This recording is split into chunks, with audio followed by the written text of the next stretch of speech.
Okay, welcome back to the Movie Well Marathon. I'm Andrew. And I'm Mac. Heck yes, and we Yay. are, we'll be halfway through this marathon in just a bit. We are on Harry Potter and the Goblet of Mm-hmm. Fire. Please see the first episode or the description for a disclaimer. Thank you. Thank Anyway, we're you. on Harry Potter Goblet of Fire, directed by Mike Newell. Came out November 18th, 2005. This movie is almost 20 years old. Or will be at the time it comes out. And of course, starring Daniel Radcliffe, Emma Watson, Rupert Grint, Robert Pattinson, Ralph Fiennes, David Tennant for a handful of scenes, Michael Gambon, Brendan Gleeson, Shame. Clements, Jose as Fleur Delacour, Maggie Smith, Stanislav Yanevsky as Victor Crumb, Tom Felton, but only a little bit.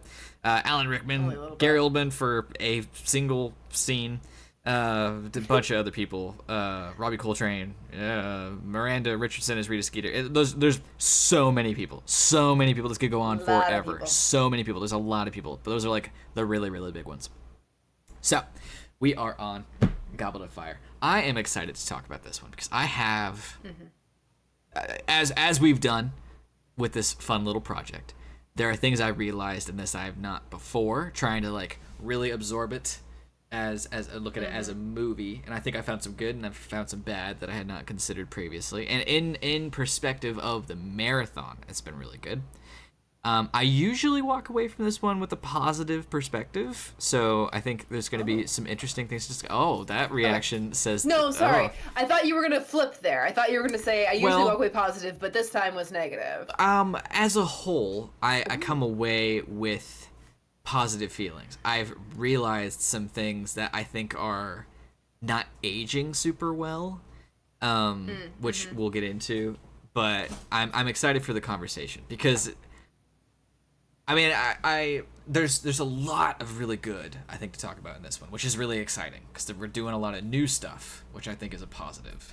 But there's some world building issues once again, and we'll get into it, but there's a really huge negative that I will have a lot of fun talking about that I just think makes the whole story fall apart. But it's because Oh no. well, we'll get into it. I want to hear your initial thoughts. I'm just laying out kind of the swirlingness that is my mind right now.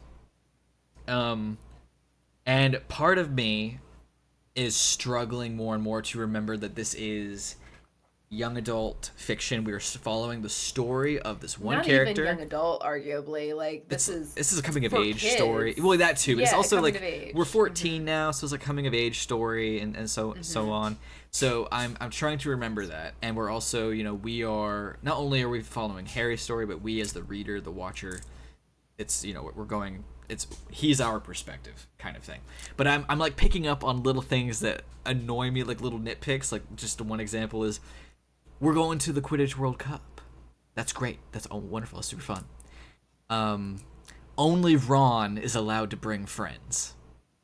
Because Yeah. you gonna tell me that Jenny doesn't have any friends that probably want to go to the Quidditch World Cup, or the twins don't have any friends and that if want to go you- to the Quidditch World Cup? It's just Ronald who gets to invite his two friends to the Quidditch World Cup. So does that hurt the movie? No. Was it a believability world thing that I never really thought about until this viewing? Yeah. Yet it was weird that only Ron gets to invite friends on this outing, because the twins have been on a Quidditch team since they were second or third years, and one of them goes on a date with Angelina Johnson later in this movie. She's the Quidditch captain eventually, so it would make sense that she'd be there. You gonna tell me Ginny doesn't have any friends? That's bullshit. Yeah. My only thought on that note in particular is that Harry and Hermione are particularly not of the Wizarding True. World, Very whereas true. most of the other friends of You know what? the Weasleys would be Sure. of the Wizarding World. Sure. However, I do want to follow up immediately with I feel like this is a great spot to jump in Okay. with just the beginning of the analysis, Yes, because yes. if you don't read the book, you have no idea Oh. why Harry is with the Weasleys. It's getting it worse. just it jumps straight to it, and Yeah.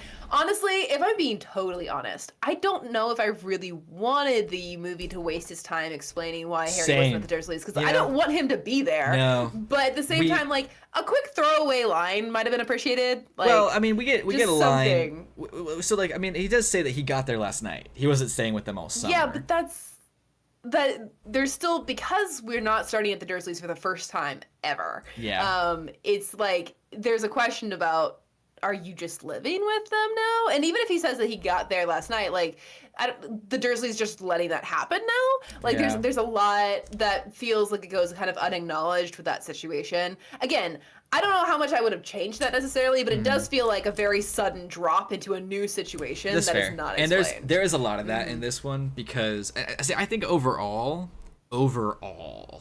they're fairly successful in how they adapted Goblet of Fire. And Goblet of Fire is my go-to argument as to why books like Mockingjay and Divergent and Maze Runner or whatever don't need to be split into two movies, because they made one fairly successful movie out of Goblet of Fire. That's actually really funny, because I was sitting here thinking at the end of this film that maybe it would have been better as two movies. No, see, I think it absolutely would have. But I think, because there's a lot that's not in this, a lot they cut out of the book that would be great if it was there.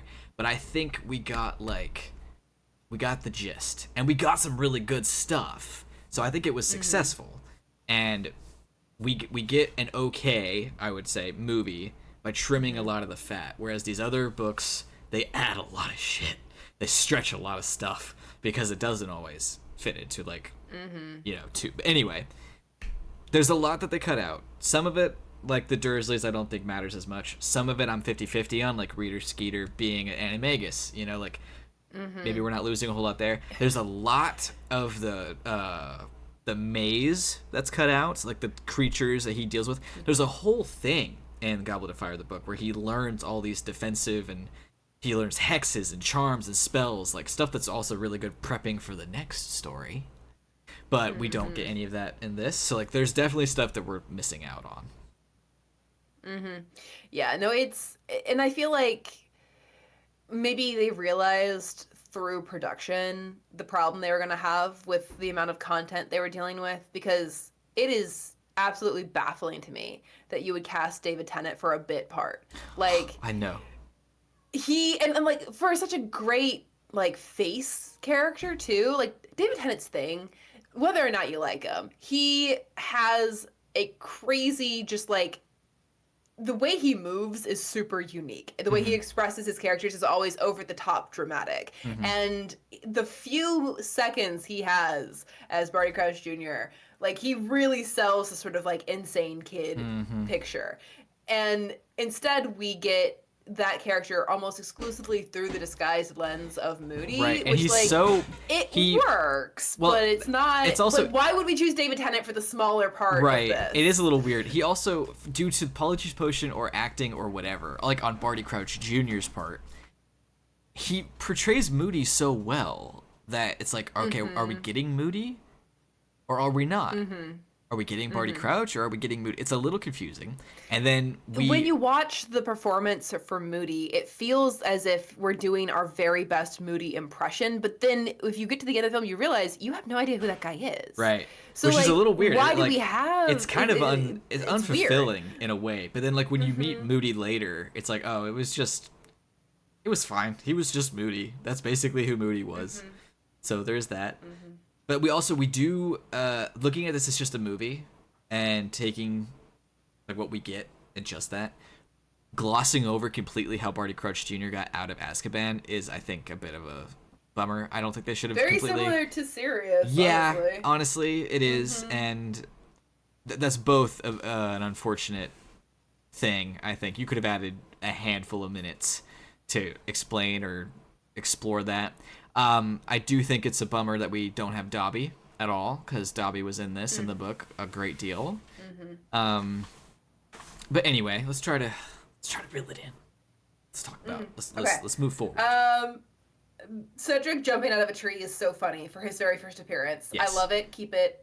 Make it iconic. Yes. Moving forward. Portkeys, very cool. Grounded Yes. use of magic. I like it. It's a great setup for the end of it as well. A little elementary, and like to introduce something at the beginning of the film that's going to be important later. But it's like disapparating mixed with a bus, and you don't have to do anything except hold on. So it's cool. I love the fact that we have a Quidditch arena and like Me the whole like too. camping thing. I love Yes, it. the Even though tent like is because fantastic. port keys are an option, it feels like the whole camping thing wouldn't really be necessary. I love that it's like the culture of the thing, right? Like they go and they hang out for multiple days while the Yep. tournament is happening. And because of the magic tents, it honestly sounds like a great time. Like if it Oh, were I bet. actual tents, I'd be a Oh, little gross. I don't know about this. Gross. But with the magic tents, it's like you get to camp in luxury at the footstep of an awesome like sports arena. Most of the Wizarding World in the area is there. That's such a fun event. Yep. Love the idea. See, I love the idea, and I think the arena looks amazing. This massive hole in the earth. I wonder what that looks like to muggles who are flying over, if it's just green or if it's like, if they've contained it in some sort of little pocket world or something. I don't know. Not going to think about it too much because it's fine. It's just, thinking about this as a moviegoer and trying to think of it as like it's my first time.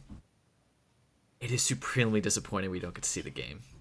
It's just it's such a bummer. You set like we're 4 movies in. You set Quidditch up as something that's fun and intense, and now we're getting a professional game. That's dope as hell. And like the snitch is this golden magical spell, and Harry is he's invested enough that he's got accoutrement for a team. Like that's really fun. But like it's a different team than the Weasleys, and we don't even mention it. I know. Like, come on, guys. And then we have give us a little bit of something. We could have seen Less the game. George and Fred shoving each other. Yeah. More the stuff that people are really interested in now. Yep. George and Fred are funny, but they can shove each other in the background of the scene. Yeah. Like, come on. And like I'm all for the coming of age story. However, I have qualms about the whole Cho stuff. So like cut all of that and give us the Quidditch game. I hate the Cho thing. We'll get into it. I think it's stupid. I kind of like it. Yeah, I think I'm it's sure you do. Awkward and cheesy, but like I feel like it's appropriate to the. Well, no. See, that's all good and fine. I'm a big Harry Hermione shipper for like legit reasons. Sure. And so I don't like. My ship is actually legit, even though it's No. less Like it's not just because they're the 2 like main characters. I think there's like they have the most reason. I think, and it's just for one. Okay. I understand that Cho. I think she's in the 3rd book, but from this perspective, she comes out of nowhere. You know, like there's no reason to care. So that's a whole other thing. Quidditch World Cup, awesome. I just hate that we don't see the game. Such a bummer. Such a shame. And then the Death Eaters. Oh my gosh, creepy. That's fun. I feel like, again, to be fair, a lot of content, 2 hours or more. That's like 2.5. Fit it in, right? Yeah. I feel like the pacing is off because of how quickly the Death Eater attack happens. It is pretty quick. Like we don't even get to see a part of a game, and then all of a sudden it's like another day, and also there's an attack happening. Yeah. Like it moves too fast. Too many or at the very least, like if we had to have only this amount of time for the Quidditch tournament, maybe the Death Eater attack happens before any of the games officially start, and like it's just and like ruins it for everyone. Like, people are on the way to the opening ceremony or something, or maybe it's like the night before and there was an opening ceremony, but there hasn't been any games or anything. I don't know. Just because like to have the reader not only jump in with the idea that Harry has already been on the move at the end of the summer, but also that everybody is going to a place and they're going to camp, and also the tent is magical, and also we're doing a Quidditch tournament, and also the tournament spans multiple days, and you just pick all of this up in the quick context clues you're given, and then also there's a Death Eater attack that's going to completely end everything that's happening. Like it feels super quick, and the Death Eater attack almost feels like just a kind of the thing that ends it, rather than a big, shocking, horrible thing. I think the shots after the attack, where it's all just like charred on the ground, the death mark and things, like that drives home the point. But I don't feel like I know what's happening enough. Like I feel like the level of chaos before the attack and after the attack, it's like equally high. I see. It is a lot going on. It is a lot. So all that happens, and then we see Barty Crouch Jr. for like a second, and then we almost attack a bunch of children. Great on the Ministry's part, very accurate. And that then, was frustrating. Yeah, then we're on our way to school. How lovely, how fun. Yay! And we see Cho Chang. Ugh. And then let's see. Oh, we have something to say. We gotta talk about the schools and how the schools have been changed. Yes, I was gonna bring that up. That's one thing that I don't think is aging super well is how the Bobatons are introduced. That's not great. Shots and framing are important, not great. gentlemen. Not great. Not great at all. And then then the Durmstrangs. There's an R in there, but I swear they just say Dumbstrangs. The way they come in before they come into the Great Hall is awesome. The Pegasus chariot is super cool, and the boat coming out from under the water is super cool. Like, that's great. Them coming into the Great Hall is not so great. Also, I understand They're not same-sex schools in the books, if I remember correctly. I actually don't know. Bobatons might be. I'm pretty sure they're co-ed. I don't recall. Let's say they're not. That's weird. To have, like, let me just go ahead and push it to the furthest extent here real quick. To have the schools be co-ed originally, and then to change them so they're same sex, and then to have them be heightened masculine and heightened feminine for the two different schools, and then to have the only female champion, Triwizard Contaminant, be from the all-girls school, we have a problem. Like, I don't take a huge issue with the fact that there's only one girl in the tournament. I don't need it to be like an even 50-50, especially since there aren't supposed to be 4 candidates, you know? Like, it almost would feel kind of cheesy to make it 50-50. And it would also feel kind of weird to have all female like opponents and then Harry. So I don't really hate the fact that it's just one female champion. I just think it's a little gross that the female champion happens to be the one from the all-female school, as if there were no other options. So yeah, that's not great. I had to double check because I could not recall. Yeah, they are co-ed. Yeah. Also, so that's not great. And then on top of that, I understand when you're adapting a book and you've got characters, like notable characters, it's natural and makes sense to have Victor and Fleur stand out. They're like the last ones to come in. They get, emphasis shots, and they get emphasis in general. However, it just makes the Goblet of Fire look like the main character selector. Like, don't make them look like main characters yet, Like, have Victor be standing amongst the crowd. Have Fleur be standing amongst the crowd. Because it's so easy. We've, other than our main Weasley family, Harry, Hermione, how many Hogwarts students can you name? Well, how about the eldest and the coolest one we've met so far? Is it Cedric? Is Cedric going to be the Hogwarts champion? Yeah. And so is Victor, and so is Fleur. I know, again, kids aren't going to care, and teenagers aren't going to care. But just as far as, like, filmmaking, like, you could make it look a little less like, these are definitely the guys that are going to be in the Triwizard Tournament. Okay, like, it's very clear it's these 3. Yeah.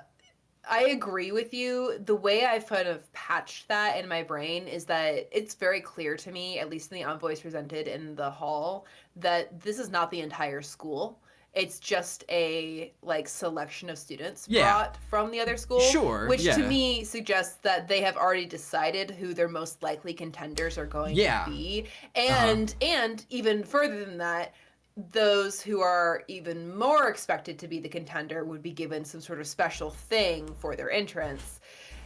I guess. My thing is with I agree that it probably would have been a stronger writing choice to make them all look the same until their names were called. Yeah. But you could kind of imagine a world in which they have already done a lot of the decision making and who they expect to be the champions, and the cup is like, I'm going to pick the strongest people because I'm going to put them through hell. Sure. And so it's not that hard to find the right ones. And so that'd be fine. It's just they don't talk enough about the Goblet of Fire's decision making process, where I've always assumed it was random. And so to make it look very, very clear, it's not. Is a little bit. That's a good point. Play with it a little bit, because if it's not random and it is qualifications, there would not be a bunch of people trying to enter. There's so many of you who would. Kids, they would enter. That's anyway. That's a whole other issue that we'll get to in just a second, I think. The age thing. Yeah. So I just lots of emphasis. We could work with that, play with it, and then this precursor to the Hunger Games, for the most part, I think is pretty fun. the government then saying, hey, if you're under 17, you can't enter. My first thought is like, are you saying that last time? Already a thing? Last time, 11-year-olds could enter? Like, what are you saying? 100% agree. Yeah, I don't know what the fix would be, because my first thought was like that brings the pool of Hogwarts options way down, probably closer to the Durmstrangs and the Beauxbatons numbers, which is fair. But my like storytelling brain, because I also know you want Harry to be considered a cheater because we have to ostracize him for some reason, which I don't love in this one because we do that in so many of them. We've already done this twice. We don't have to do it again. My thing is, like, if you said 15, the Wizarding World already has an idea of what an adult is, and it's already younger than Muggles. So for this crazy, spooky, super intense game, which they're still applying to children, let's remember, like, they're going to schools to do it. Say it's 15, you know, so Harry still can't do it. The twins aren't gonna get in, you know, like just like something like that. I don't know, but like, we're talking a lot. I totally kind of agree. I think that like the 17 rule, what I might note is the 17 rule makes perfect sense. Although maybe I'd allow 16, and then I went through and I watched all of them, and I was like, no kids should be allowed to do this. Okay. However, it's really weird that this is a thing that they apply to schools, you know? Like, in a way, when you really give it some slack, it's like, okay, this is interesting to think that maybe this is extreme sports in the Wizarding world. And not only when you think about that, but like when we watch it, it's really entertaining. Like, I have a lot of fun with the dragons. I only wish we saw more. The Black Lake thing is cool. We'll talk about the ethics of that eventually. I have an issue with an order, but sure. Because I would not have put dragons first. Well, yeah, in the book, the maze is definitely more. It feels more like this is the thing. So there's boggarts that look like Dementors. There are sphinxes with riddles. There's acromantulas. There's a bunch of shit. In the movie, it's really anticlimactic. It's saved by the fact that the ending of the movie is fighting the Voldemort. So, I do see what you mean. I think in essence it works, but yeah, I mean, in the movie the maze is lame as heck. So yeah. The next thing I have noted would be like Moody's class, right? Which and is like the I feel only like class. That's worth mentioning. Yeah, maybe see it. Yeah. That's okay. I actually found this again. This is going to be such a weird theme for me to keep coming back to, but having your characters go to class when you're telling your reader that it is a magic school and that's the story, really, really good idea. Really, really good idea for a lot of reasons. I feel like Moody's class is a perfect picture into not only different characters, like choices, but also like a window into who Moody is and or who Barty Crouch Jr. is, because we're not entirely sure what the divide is. The first thing I want to know is, even before we switch there, Moody, the first thing we see Moody do, quote unquote Moody, is cast a spell up into the sky, which is the last thing we saw Barty Crouch do. So that's kind of a fun thing. Oh, yeah. I never thought about that. That's really good. But then in his class, like, it's interesting because I've almost, up to a point, and there is a kind of a hard line I draw, but up to a point, I actually find Moody's pedagogy to be exactly what the students need. I think that teaching them about the unforgivable curses, particularly at a certain point in their education, is absolutely crucial. And the fact that anybody would look down on that drives me crazy, because those kids are going out into a world where they might encounter those spells, and if they are not familiar with them, they'll be at a disadvantage. And the whole class is called Defense Against the Dark Arts. Yeah, for sure. So, like, there's that. And then the whole, like, using a bug to demonstrate them, that's where the line, I think, comes in. Because I think I don't have an issue necessarily with the bug and the Imperio Curse, because there's nothing inherently damaging about a non-sentient object or a non-sentient animal or thing being... Does the bug have sentience? Isn't it technically sentience? Because it's alive? The bug has sentience? Doesn't it technically? No, sentience is being aware of your existence. I feel like the bug is aware of its existence. I think animals are considered sentient. That is not normally how I've understood the definition of the I'm word. pretty sure, I because thought it was like if it's like just to have aware, full human consciousness is sentient. well, it's like not to be- human, because Well, like I think if it's just aware of existence, then AI is already fully sentient. interesting semantics. What I mean to say is, it's not like what we would consider a person. Fair. It's definitely a lower level, but I think it's still Yeah. like just barely. It's technically sent because like I don't know if the Imperial Curse could work on something that doesn't have sentience, because in that case there is nothing to control. It wouldn't have the impact. Like you couldn't use the That's Imperial interesting. Curse on a jellyfish because the jellyfish doesn't have sentience in that way. But the particular kind of animal they're using, I think it does count. That's actually a very interesting point I hadn't thought about. Then we get into more of a gray area because I don't know if that immediately cuts it out for me, because I think you like to learn about the curses and not to somehow experience the dread that comes with them is a problem. Like I love the framing, like the script writing, the performance, and like the editing of this scene. The bug is ugly. We do not like the bug. The bug spends the first few minutes of being under the curse tormenting the students, and we are not really fans of the bug. We might be laughing a little bit, but like ultimately, if our reaction was the bug to jump in our face, we would also be like squealing and pushing it away.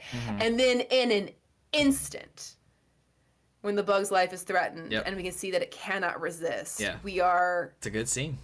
so sympathetic, and we immediately understand the problems of the curse and how twisted it is. And then to watch the rest of it happen, that's when we go full like Crouch evil, like, you know, Death Eater stuff, because he knows who Neville is. He calls him up and he makes him watch the Crucio curse. And then there's a student who protests, and he forced that student to be the one Yeah. with the final curse. I have honestly, ever since the first time I watched this movie, I've never understood how, for what Hermione especially didn't report him and be like, hey, these things that are unforgivable that can earn you a one-way ticket to Azkaban, this guy just did all three of them in front of all of us. Is that just fine? Is there an issue here? Like, he got a dressing down from McGonagall because he turned a kid into a ferret. Are we going to talk about the fact that he did 300 unforgivable curses? I agree with your sentiment in general from an educational point of view. I would push that back till year 6. Yeah. I mean, Fair. especially if Fair. you wanted to have some sort of, like, X aura or a, like, exception aura, like, you have a visiting day. Like, the professor doesn't do this kind of stuff. Like, to get the impact, fair. you know? And so, like, maybe you could bring in an Infuri, the weird zombies of this world, and maybe the curses would work on them. I actually don't know if they do or don't, but then you could see and you could feel the impact and all that. I would push that back, because what's terrifying about this is because it's either Barty Crouch Jr. and he's crazy, or Mad-Eye Moody and he's crazy, I wouldn't be surprised if the first years are getting the same curriculum, and that's terrifying. That's terrifying. It's a bit of a I problem. guess you wouldn't have to worry about vertical planning if it was a new teacher every year. Yeah. But all that to say, the scene is very interesting, and as far as like setup for the rest of the movie, it is great, you know, and it's spooky because not only is it messing with Hermione, it's messing with Neville. It's layered. There's a lot of nuance. It's moody. Yeah. You know, but it's also, we learn what the spell Harry hears in his dream is, which is, you know, cool moment. But we do have to keep moving forward, unfortunately. That is the only class we get, which is definitely a bit of a bummer. Again, had to cut out a lot of the book because we've got our Hunger Games before Hunger Games, and that's taking precedence. We get a lot of dancing and dragon fighting and I don't know, drama instead of school. Yeah, the So- Ron Harry drama in this is dumb. I don't like it. It doesn't make any sense to me. It just doesn't. See, I I have issue with the portrayal in the movie, I think, more than I have issue with the fact that the beef exists, because like this is a very, to my eyes, a very realistic friend falling out between two guys of this age range. Like Ron assumes that Harry somehow figured out a way to put his name in the cup, and then the moment he figures out that that's not really a thing, like nobody would sign up for this craziness, and he actually is going to trust his friend, things go a lot better between the two of them. But then we have an issue with Hermione, and it's just like, it's like, I understand these are preteens slash teenagers, but like let's go ahead and do at least a little bit less of the miscommunication thing.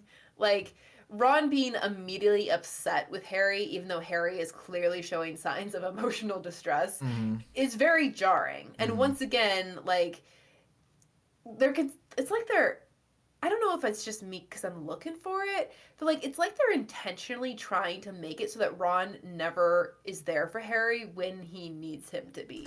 And that's not like supposed to be Ron's character. But like even at the beginning, when the Death Eaters like attack the Quidditch camp, Hermione is the only one that tries to save Harry. Ron is just gone. Yeah, I don't like the Harry Ron miscommunication thing. I extra don't like the Ron is jealous of Hermione and Hermione's date thing. I don't like the Cho thing. And this is where we start really getting into my advocation for Harry and Hermione. Because, like, we get lovely examples. Like, I watched the movie when I was a kid and I was in denial. Because at the time, a friend who brought the movie said that... Because I had seen the trailer and I knew that I, quote-unquote, knew... that Harry and Hermione were going to go on a date. And I was like, oh, that's going to be cool. And then, like, she's yelling for him during the Quidditch World Cup. She comes to the tent before the dragons and gives him a hug and all that. Like, no one else goes and visits him, you know? Like, it's just... They're so good together, man. Because they're best friends. They work so well together. And they're the new James and Lily in a way that isn't gross. Because it's loosely implied that Ginny is like Lily, but it's not because she's the smartest, it's because she looks like her, which is weird. Harry looks like James, and Ginny looks like Lily. That's gross. Hermione is Lily in essence, which is way cooler, way more fun, and it's fun to think that both James and Harry have similar interests, but like not like that. That's a whole other debate. Anyway, the Ron and Harry thing is weird, because I don't think it's resolved in a way that makes any sense. Oh... It is so crazy that you signed up for this. Harry didn't know. Like, say Harry did lie. Yeah. And he did cheat. He didn't know what the fuck was going to happen. Like, come on. It's just, it's manufactured tension. There are better... You want to hear something crazy? Sure. I think my ideal version of the story doesn't have Harry in the tournament. I think it could still work. See, the ideal version of the story either doesn't have Voldemort in it or doesn't have the tournament in it. Because the tournament is fun, but it takes away the school aspect. And then when you add the Voldemort thing, it falls apart, which we'll get to, because that's going to be a rant, and we can't get to that just yet. Okay, okay. We're going somewhere. We are. So moving through the positives for a second. I think the dragon sequence is really fun. I love the dragon designs in this world because, again, it feels very believable. They feel very naturalistic, but also fantastical. Perfect balance. The Horntail is a right nasty piece of work. It's super cool. The firebolt sequence is great. I love how we have a flip from the last movie of flying through the Hogwarts landscape on a beautiful, majestic creature that is an ally to now flying through it for, to save our lives while being pursued by a monster. Like, I think there's a lot of fun to be had there. I also love that Harry's solution to a dragon is like, I'm just gonna outfly it, and hopefully it'll fly into one of these buildings that I keep narrowly missing. Yeah. What a Harry strategy. Yeah. Anyway, continue. No, yeah, I mean, he's not winning any academic competitions, as we know, Mr. Potter. But I think it's a fun. It's very entertaining. I think there are things that save this movie in the end, and it's because there's some really awesome action sequences. We've talked a little bit about dragons here. There, we were teased with dragons from the first movie, and 5 years later, we get a pretty dope sequence with a dragon, and it's very fun. I always wish we could see the other ones. I know we don't have the time and all that, but like I would love to see. Like, because the Welsh Green, that's the only other dragon we actually get to see, and they're little handheld dragons, which I've always wanted to have as pets. The Welsh Green is also the only dragon in this world that is an actual dragon. Every other dragon, the Norbert, Horntail, and the Iron Belly they're all wyverns. But like the Chinese Fireball and the Swedish Short Snout, I don't know what they look like, and I wanna know. It'd be so cool because it's really fun to think that like the dragons in mythology like do exist at just different regions, and like the Chinese Fireball is one of the long, bendy, like wingless dragons. Like, it'd be so cool if those exist here. No idea. That's a me thing. Moving on, we get that god awful egg, and it screams a lot. So yeah, it screams. It screams a lot. And we spend a lot of time in this movie not figuring that out. We do.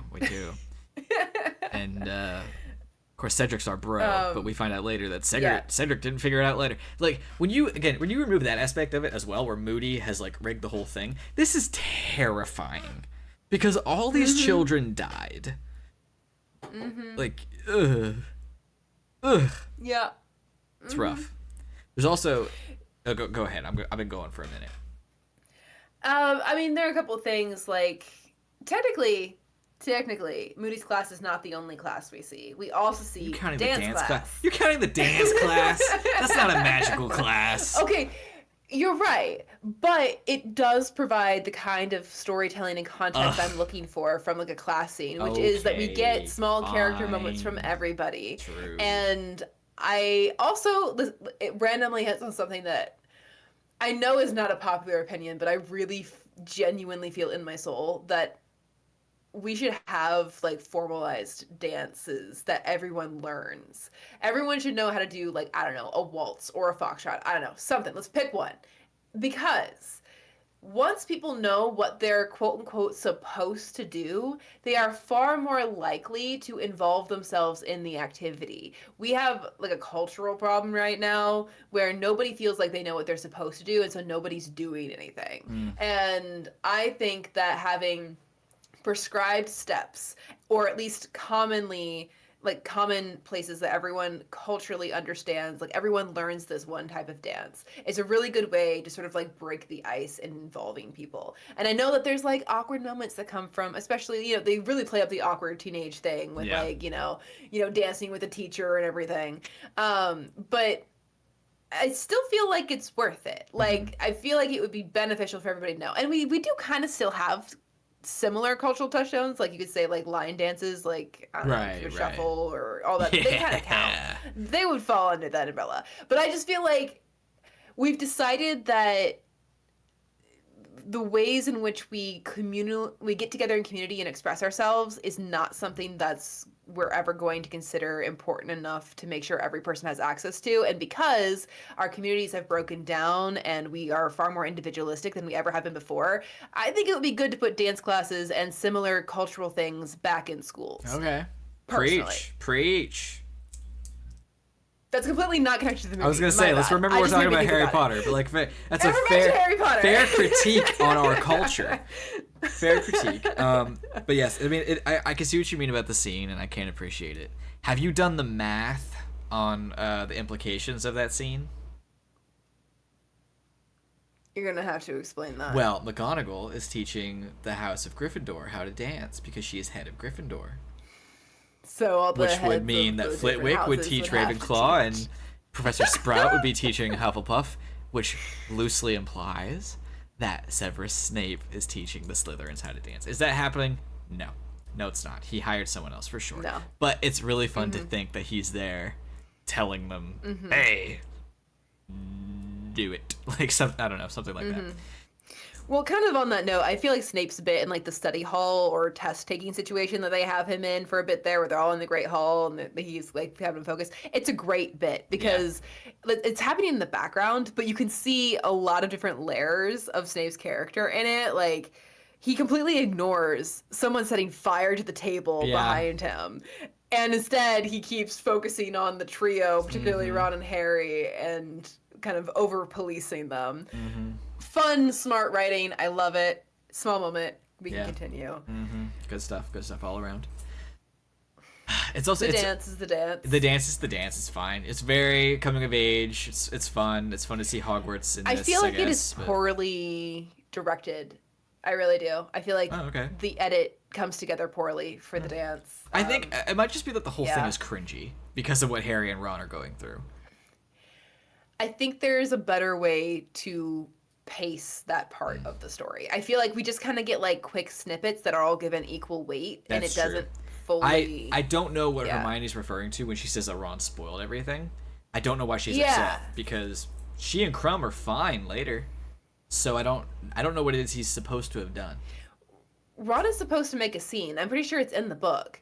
And in my mind, a quick rewrite of that part of the film would be like, we get our dramatic entrances from the girls. Ron and Harry are disappointed because it's not who they wanted it, but we get better, Langas, I believe is how you pronounce it, for the Pavarti sisters, because apparently those are atrocious. Everyone who's like of the culture looks at those and they're like, this is atrocious and very embarrassing. They look like Polly Pockets. We are not okay with it. I had no idea. It's like bad. It's like a thing. I did not know. Like, they do not feel like the culture is well represented. Especially when you get a quick glimpse of like Cho's get up, which is like this beautiful, elegant, culturally inspired pattern with like the flowers. And then to have like a very bright, kind of ugly combination of orange and pink that does not flatter the girls. See, I always thought it's bad. I always thought Harry's date, like with the jewelry on her forehead, I always thought it was really cool, but I know nothing about Indian culture, so I'll have to take a step back. I will also say, like,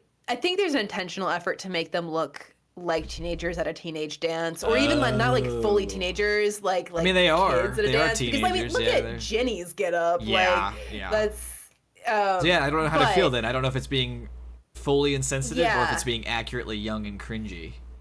We could do a little better, I think, would be my thought. Of course. Like, I mean, that could be a tagline for Harry Potter's approach to cultures. We could definitely do a little better. We could do a little better. But yeah, fair enough. The dance is the dance. Back to the structure. Have the entry moments, have the Hermione moment. I'm pretty sure Ron doesn't see her in the book until she walks in with Crumb, so I'm fine with the fact that he's not there. Then we have at least a few moments, specifically of Ron and Harry failing to be entertaining hosts or dates, and then we get like a buildup of emotion rather than just sitting there flat and absolutely nothing happening. Let's see them get restless and increasingly frustrated, particularly Ron, and he loses his cool, and maybe he decides, like, you know what, I'm gonna do something, and he goes over and he like interrupts the conversation between Harry and Crumb, and he like causes the scene that he causes, and then it really upsets Hermione. Like, Hermione is also supposed to be kind of upset at this point. Like, she's supposed to go from like perfectly content to completely upset at the end of the night at like the drop of a hat. There's supposed to be a bit of a build-up for her. So let's like actually film the parts that are a build-up rather than just filming consequences. We only film consequences this entire scene. Let's film what actually happens, and then we get the consequences, and then we can move on. Sure. I'm also totally for all of that being scrapped and Harry and Hermione just go together. There's a sentiment. I don't ship them. There's a sentiment. I don't mean to start a war here, but I don't ship them. I will make a whole case at the end of this, and it'll make sense. But there's a sentiment in the sixth one for Slughorn's party where it's like, since we can't go with who we'd like to, we should go together. I think you could use that here. And then they start to like, oh wow, like we actually kind of get along, and we've saved the world together so many times, and we're like best friends. Like it's there. There's potential. It could work. Anyway, yes, we move on, and Cedric tells us to go take a bath. Super weird, dude. Super weird. You're being a weirdo.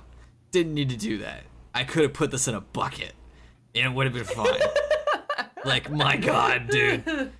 Ugh, okay. Yeah, sure. It's pretty heavily suggested that he picked that one because of the siren in the window making him, fine, okay?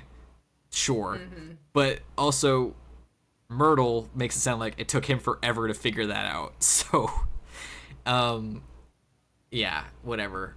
The riddle is pretty good. I think the riddle is good, like, just ambiguous enough. But then we get this the library scene leading into the second task, and this is where we start getting a little too explicitly stupid, in my opinion, in that gonna try to want to get some stuff out of the way real quick. Gillyweed's awesome. The effect of Gillyweed is awesome. I've loved it since the first time I saw this. They filmed a bunch of this in a great big pool. They made an air chamber at the bottom of a pool because it was easier for Daniel Radcliffe to go into that rather than coming up and down. So like they did a bunch of the filming underwater. That's fantastic. I love the designs of the mer people. I love the shark tails. They look awesome. This usage of the natural geography around Hogwarts for a task, good stuff. That's all good and fine. Last year, we had to have signed permission slip forms by a parent or a guardian if we wanted to visit Honeydukes or Zonko's joke shop.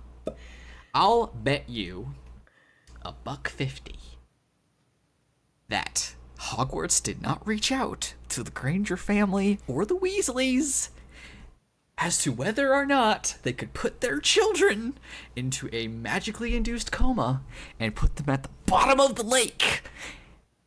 So it's pretty heavily suggested that they would have died too. Well, so in the book it's more clear that Harry gets all weird about wanting to save everyone because Dumbledore says that no magic will save them. And when he gets up there, Hermione's like, you fucking dumbass. Of course he wasn't going to let anyone stay at the bottom of the lake. He said that for, dramatic effect. Even so, the fact that you could use, first of all, that you could use a person as a quote-unquote treasure, put them in a magic coma, and put them at the bottom of a lake, but Harry needed his abusive uncle to sign a piece of paper to visit the town down the hill is insane to me. Also, I really think McGonagall would have pointed out, this is going to be really confusing for one of our contestants, because his treasure, like, one he person's has options here. Yeah, like you put for two of the contestants, their treasures are their dates to the ball, not Fleur's. Fleur's is Fleur's sister. Fine, that's all good and fine. That's fine. But like, say you're aware of that. Okay, they didn't put Patil, so they're aware that didn't work out. But it's possible Dumbledore or McGonagall might be aware of Harry's crush on Cho half a year in, interacting. So, like, say McGonagall is aware of that, because McGonagall is McGonagall, she's very observant. She's going to be like, okay, you realize we're putting Harry's best friend, his other best friend, and the girl he has a crush on. You don't think this is going to be a little confusing to him as to which one he's supposed to rescue? Because I'd be a little confused, Also, Hermione. Girl, I expect better of you. Please. I find it completely unbelievable that Hermione's not aware of the bubble head charm. It's not that difficult. And it seems like something you'd use in a survival situation. And 4 years in, Hermione Granger? Please. She would know what that is. I love Gillyweed. I prefer Gillyweed. Harry has the best deal of all of them. Because, like, Crumb has a shark head, but I don't really know how that helps him swim faster. But the fact that Hermione is stressing out about, oh my gosh, I just can't think of a thing that can help my boy breathe underwater for an hour. But, last year I was traveling through time. Like, come on. You could figure it out. I've been going for a minute, okay? It's just this sequence is really fun to watch, but like the world building questions are getting real shaky here. That particular issue, the fact that Harry spends so much time not having a solution to going underwater, has bothered me since I read the books, because to me, this is a failure of following through on the magic system that you've established. I understand that it's not just as easy as like putting together some Latin words and willing something to happen. For some reason in Harry Potter, it has to be like practiced several times before it can be accepted as a spell. It has to be like, you have to run experiments or whatever, right? Surely it is a common problem that wizards have encountered that they would need to go underwater. Surely there is a book complete with water charm spells that you could use in the library, if not a whole little section of just spells concerning water or how to travel in water or be safe near water. How would teaching your children, like parents would have used these charms on their kids Yep. at the pool Uh-huh. because of Yep. how Yep. necessary it would be to know these sorts of things. Oh, yeah. Like, Hermione would know it. come on. She would know it. Come on. She would know it. Yeah. Yeah. For sure. Easily. 100%. We do get a small bonus of, like, the potions thing. Like, Snape is losing his ingredients and he's going to blame Harry. Yeah, we do. Small we window do into some... something not being right. Sure. But, like, it would have been much simpler to just be like, we read that gillyweed is it, but we can't find any gillyweed. Yeah. And I think then to spend time trying to find gillyweed. I struggle to remember exactly how it happens in the book. I think Neville's aware of it, but Dobby is the one that gives it to him. Or it might just be Dobby. Dobby's the one that steals it, at the very least. I think if he was planning to do the bubblehead charm, and maybe Hermione was going through... Because, like, maybe it's a difficult charm, and so she was looking to find a way to do it. And they do figure it out, but then at the last second, they're like, no. That only allows you to breathe. You wouldn't be able to move. You wouldn't be able to see. You wouldn't be able to get around. This is going to give you an edge, so you want to use this. So, like, that would be nice. Because... why would Moody, like, you know, plant that, which is its own insanity? It's insane to set that up and hope it works, unless it's like a really, really good edge. Because if you just want him to survive, just write the spell on a piece of paper and hand it to the guy. Be like, hey, as defense against the dark arts teacher, I'm gonna take a day and teach this spell that'll help you in certain situations. You know, like, so. You could set Gillyweed up to be more important or more, you know, significant. Because it definitely does give him an edge. So just write something that makes it seem like he wasn't going to immediately drown, you know, if he just goes out there without it. But yeah, that's just me. We got to move along a little bit. Unless you have something else to add to the second task. No, I feel it is not as strong as it could be. Yeah. That's kind of it. It's one of those things, and there's a lot of this movie. The essence and the background, the context is kind of dumb.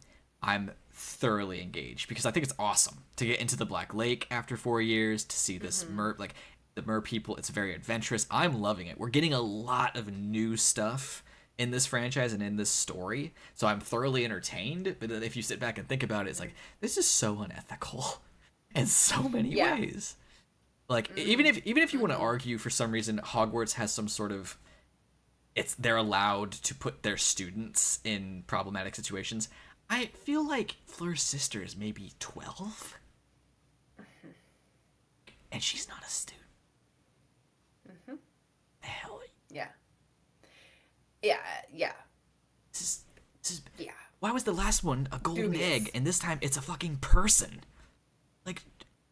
you could have done something else, man. You didn't have to. Anyway, so we get through this one. No riddles, no clues. We're just going to a maze. I guess almost nothing happens between what's, I guess, roughly March or February and then May or June. Nothing happens. So we go on to the third task. We do see Dumbledore's memory. We do. I do. Like, the only thing plot-wise that's significant. Yes, which is significant. I do like the pensive quite a bit. It's just... very convenient. It is convenient. All of that. It is hella convenient. I do think you could write a couple of things here or there and have it make a little more sense. My thing is, Harry, did you put your name in the Goblet of Fire? Blah, blah, blah, blah, blah. No, I didn't. Dumb change. Well, that's a dumb change, but also like, oh, well, he's lying. He's a liar. He's a fucking lying bitch. Weird, in this movie, we introduce two different things that allow us to look into someone's past or have them tell the truth. We have Veritaserum and we have the pensive. You could easily have pulled a memory out. Honestly, that part is its own egregiousness. That we can't just pull Harry's memory out and see that he did not put his name in the Goblet of Fire, or just use the potion. But then Harry's like, hey, I've been having a dream about Barty Crouch Jr., a guy I've never seen before, Voldemort and Wormtail. And Dumbledore's standing over the memory thing, and he's not just like, hey, why don't you come over here, think about that, I'm gonna stick you in the head for a second, and then we could look at it together. Because, you know, the fact that Dumbledore is like, I don't think you should linger on this, I think you should cast it away. Sir. What? What do you mean? What? And this whole, like, the bit of the dramatic bit where he's like, you know, you should have a licorice, and he's hoping that it knocks him into the thing and it opens the pensive, and the pensive just happens to be at like the right place. The whole scene needs a rework, in my opinion. Like, none of the decision making process that happens in that scene, it's all very like, the effect is very mystical, magical. Oh yeah, I mean, it but feels the actual great. reality is like, Ridiculous. Things are just happening because we need them to happen. I was thinking the way to fix that is to have Harry want to talk about the dream, and Dumbledore suggests the pensive, and they do that, but then while doing it, they get entangled with Dumbledore's similar memory. And we get lost in the memories, maybe. Who knows? Make up the rules for the pensive. And then we get to see that court sequence, you know. It's also, I mean, it's hardcore just dropped and then moved on that Snape used to be a Death Eater. Like, I would take more issue with that, you know, just a bit. Just a bit. Anyway. Because Sirius, real quick, critique, he's not in this enough. I understand he's not in the book a great deal. He's in it more, but he's not in this enough. Talks about how, you know, no one ever stops being a Death Eater. Hey, Snape was a Death Eater. Let's move on from that. It's like, what are we learning? What are we saying? What am I supposed to take from that? But yes, third task, and not a lot happens in the third task. It's kind of disappointing. Fleur gets shafted. Man, poor Fleur Delacour doesn't get to do shit in this movie. And then the only real antagonist of the maze is the hedge and Victor Crumb. And Victor Crumb didn't even get lost to the maze like Dumbledore said they would. Moody hexed him. So that's a bit of a bummer. The hedge kind of sucks. Yeah, there's not a lot. I mean, the hedge obviously has sort of like this spooky element to it, and like you're completely lost and you're the victim of the maze, and sometimes it'll just try to close up and eat you, or the vines will come out and grab you. That's which not is all a dragon, scary, but like that doesn't compare to a dragon. That feels like phase 1, right? Yeah. It feels like you start with the maze and you end with the dragon or the lake.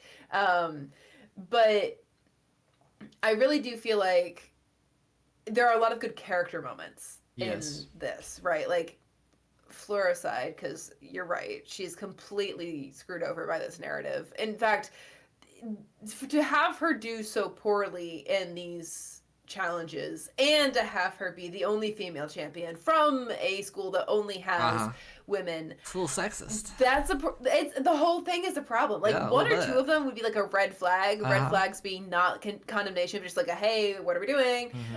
But all of it. Okay. Yeah. Moving on. But we get some good character moments with Cedric and Harry in this, where like Harry is able to recognize really quickly that he's under a spell, and he protects the people that he's around, and he even has the like when it's just them and it's the championship. Not that Harry ever really cared about winning the tournament, but he does choose to surrender his like victory and win with Cedric so they can end it and call it a day. It just backfires in a spectacular way. I mean, the kid had no idea that by trying to share the victory with him, he was going to kill him. Like, that's terrible. Can you imagine? I would never share anything ever again. Can you imagine if Cedric was just a tad faster and just won? You just grab the cup, and Harry doesn't even make it to the graveyard. You're like, who the hell is this? Oh my god. I mean, a whole year of planning would have been lost. When in reality, you could have just handed the kid something and then zapped him to the graveyard. You know what? I think that's a good segue. We'll talk about Voldemort for a second. We are technically at our time, but for this marathon, we're going over a little bit. We got to talk about that. This movie, I think, is hella entertaining. A lot of fun, a lot of cool shit, man. We're seeing a lot of cool stuff. As a coming-of-age story, it's almost fine. When you look at this as a story about Voldemort's return and his plot to get Harry, it is the dumbest thing that this franchise has offered up thus far. It makes no sense. You have an agent in Hogwarts, and you've had him there for months. You've had Harry literally to yourself multiple times. You had him.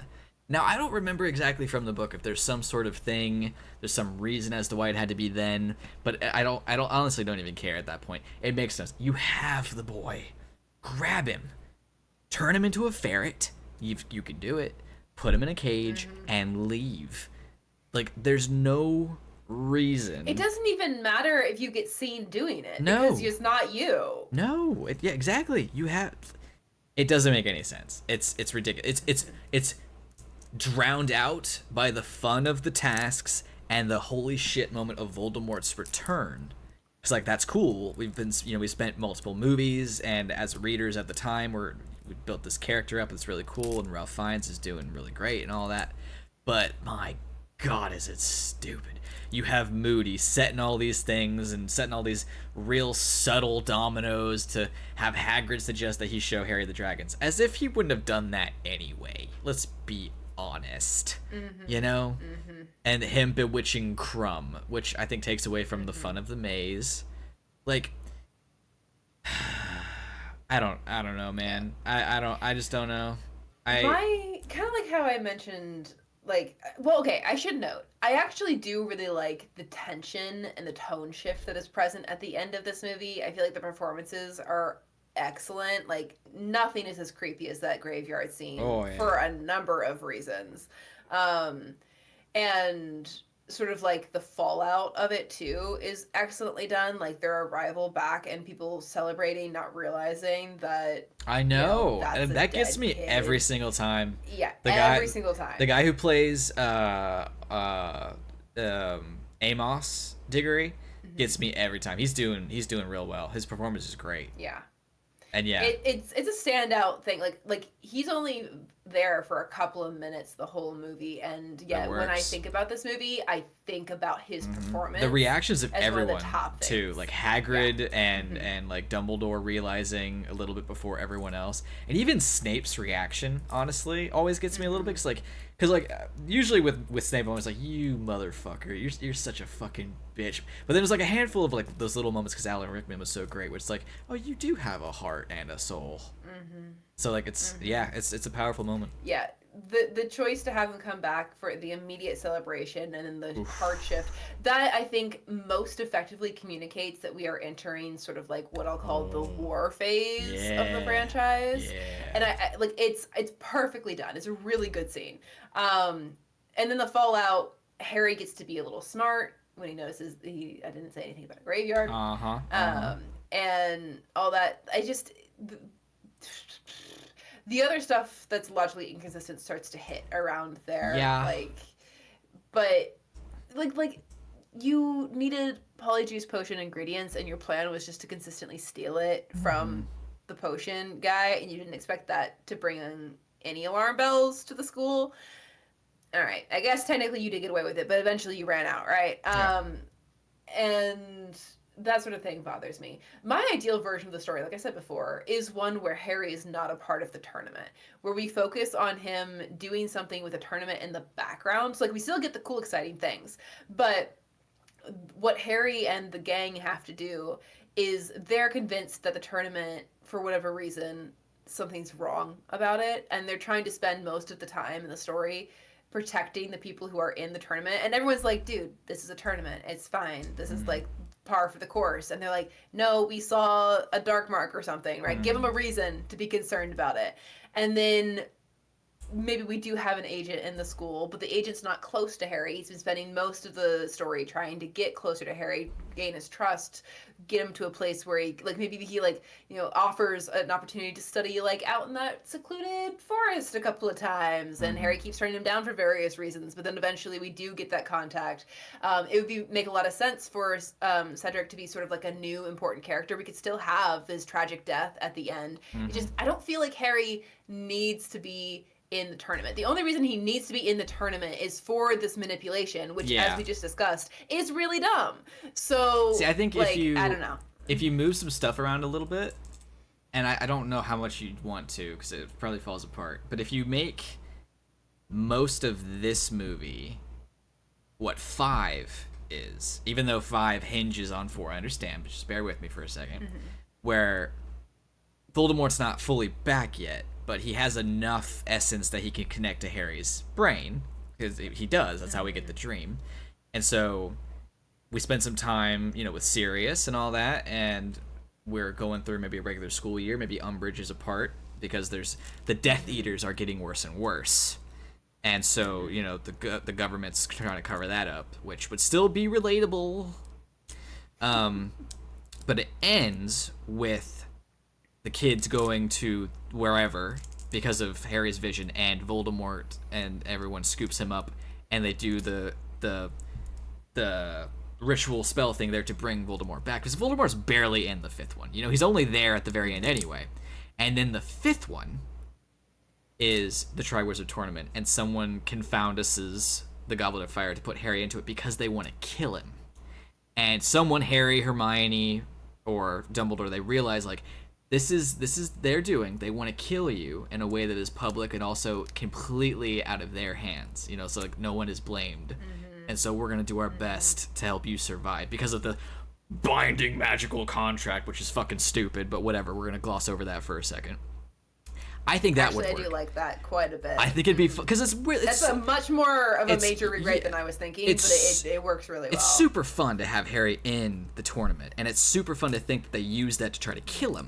But again, that sentiment at the end of the fifth one being that Harry has something that Voldemort will never have, which is something worth fighting for, and friends, and that's what he uses to get through the tournament. Chef's kiss. I think that would work. I think that would work really, really well. But that's just me. Because as it is, this weird invade Hogwarts and set it up over the course of like 7 months to make sure that Harry wins so that he touches a port key to take him to a graveyard where they're just waiting to use him. Like the number, like you realize with Hogwarts being Hogwarts, he could just take a wrong turn and fall down the stairs and die. Like, also, big question. What does the Marauders map say about Professor Moody? You know what I mean? Like, we don't even touch on that in this movie. We don't even bring that up. It doesn't call the rat scabbers. It does not call the rat scabbers. Mm-hmm. So I think that's a very interesting question. Also, I do think I don't remember what happens to him in the book. In this movie, though, I think Igor Karkaroff is way more interesting than I ever really thought about it, because he's a Death Eater that snitched on the other Death Eaters, and he's scared of his tattoo reacting to Voldemort's uprising because he seems to have fully left that life behind. So the fact that we don't ever get that character again, I think, is a missed opportunity, because he's a Death Eater that truly has left that life behind. Snape has barely left that life behind. He has left it behind out of guilt and remorse, but not because he ever took issue with it. And that's a whole other issue, I think. In the book... We really, really, really desperately needed a genuinely true redemption arc in this franchise, and we don't get one. No, we don't. I stand by that comment. It's also... In the book, Dumbledore realizes that Moody isn't Moody because he takes Harry back to the castle, and Aleister Moody would never have done that, which I think is kind of dumb. The fact that this guy comes to the castle and lives with these people for 8 months, roughly, around Dumbledore, McGonagall, and let's remember, Barty Crouch Jr. was a Death Eater, and there are 2 other ex-Death Eaters here, and no one suspected a single thing. I mean, I do think it is pretty lightly suggested that he was undercover the entire time he was working with the Death Eaters. Like, the fact that he's just sitting openly in the courtroom, and that, like, Barty Crouch, his, senior had no idea. Okay, fine. But my point... I think there's a pretty good undertone of him being like an inside man sort of situation. Well, it's clear that all the Death Eaters have secret identities. So, like, the general populace not knowing that, sure. It's just Igor knows Barty Crouch Jr. I think it's safe to say that Snape probably did too. And so the fact that he could just be around and what is Polyjuice Potion doing for you, man? Because the times we've seen it used, it doesn't change your personality at all.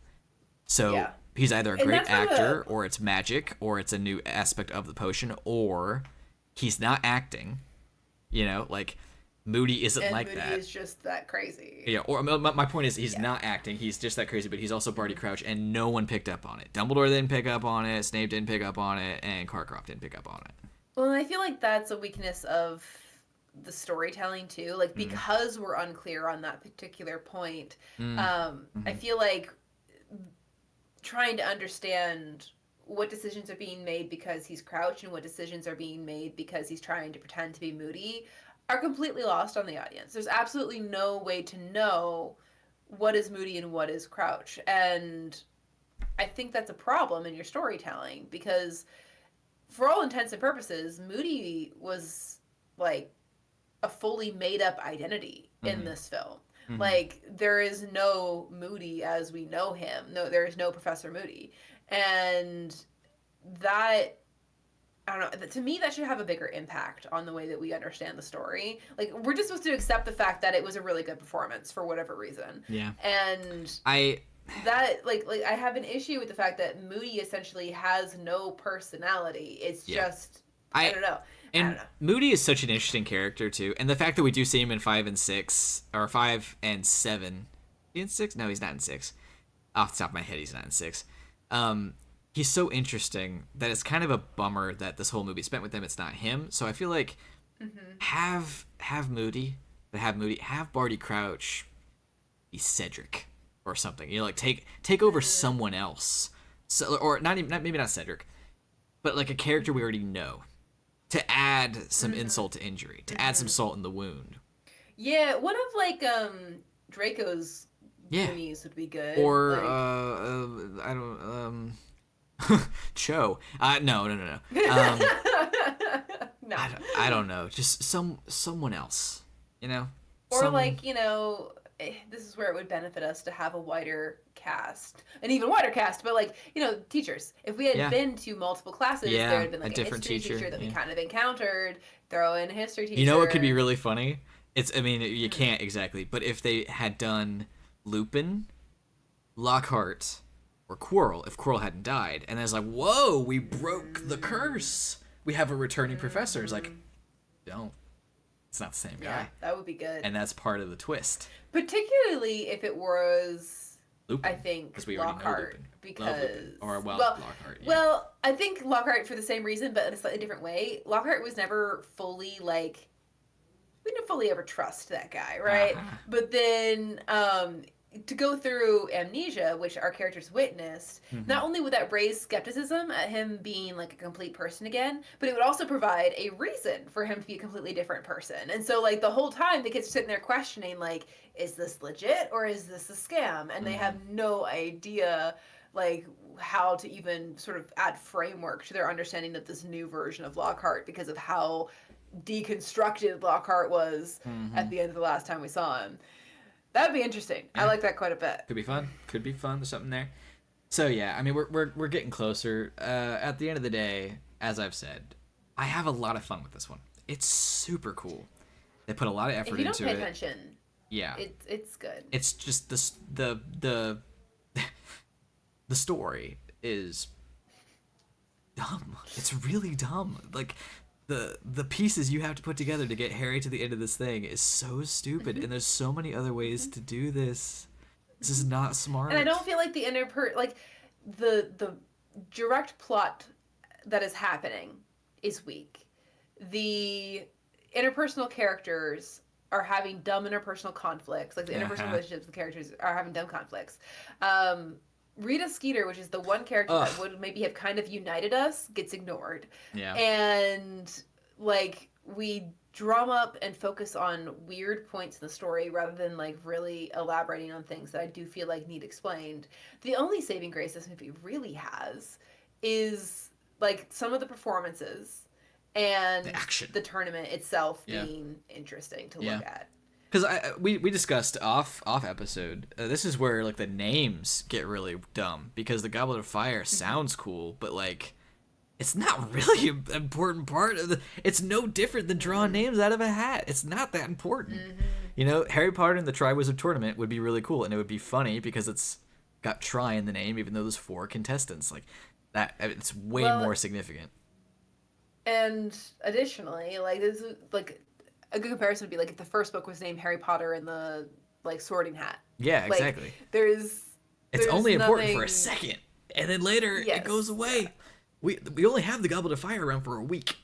You know, like it's not. It's not even Like, you could have done, like, a multi-purpose thing where, like, the Goblet of Fire was what picked the names to... And then you also, like, the Champion Cup was the Goblet of Fire. Like, where the thing, like, the thing that you're fighting for is what picked you to fight for. Like, that would have been a cool way to, like...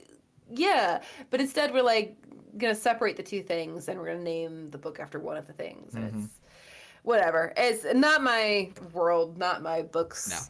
No. I'll admit, it's a cool name. It's just, the last three have been kind of what the goal is, what the thing is, what we're dealing with. Sorcerer's Stone, the Chamber of Secrets, the Prisoner of Azkaban, they're the MacGuffins. Goblet of Fire is not anything in this. So, could have been done a little bit better. But, yeah, that's kind of our time. There's other stuff that we could talk about. I kind of wish there was more emphasis, like, in the book... Snape's real antsy, or Dumbledore's real antsy for him about, like, you need to go, you need to leave, and, like, they don't say what, but it's like he can't ignore the pager for very long, you know, like, he's got to get there, and because, like, I think they're both aware right away of, like, okay, there's an opportunity here, we need to maintain this possible end that we have, so, like, you need to go, and that's not here at all. He is hardcore chilling. You know, he's not even bothered, not even a little bit. So that's a bit unfortunate. So is it a whale? Well, see, that's the thing. I have so much fun with it. I think I would give it a C+. I would give it a whale because of the dragons and the Black Lake, and it is really cool to see Voldemort come back. It's a really fun sequence. He's terrifying. The grossness of that magic is cool. The shocking permanence and immediateness of killing Cedric is crazy. The reaction to Cedric is crazy. The little battle, while brief, is pretty powerful. Like, this is the first time we actually have scenes with Harry's parents. Not a flashback, not a mirage in a mirror. Like, they're actually here for a second. They actually have lines. That's kind of cool. So I would give it at the very, like, on a bad day it's a C+, on a good day it's a B-. I would say it's a whale. But just barely. Yeah, I don't know. Because to me, it's kind of like a roller coaster. Like, I really do enjoy the action sequences. And I'm glad that we're actually getting some direct practical application of magic in, like, sort of the day-to-day of these students' lives.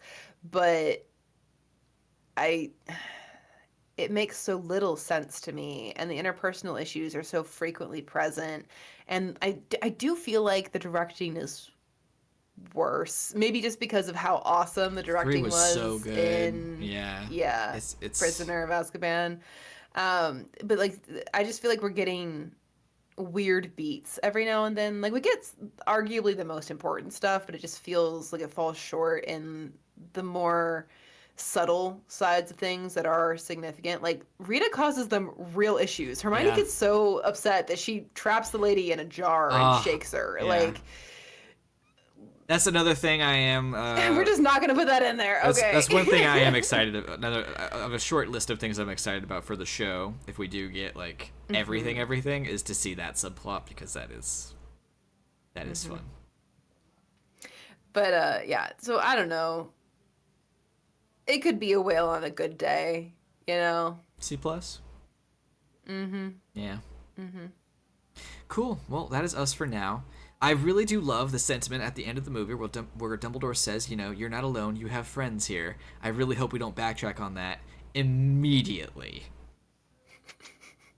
I mean, they start the film that too. Like, he says about the Triwizard Tournament, you will be truly alone. And then Harry spends his entire time getting all of his information and help from everyone around him. Like, he doesn't do a single thing on his own in this tournament. But yeah, it's going to be rough next time. But I'm excited for the next one, because the next one's very interesting and, dare I say it, relevant.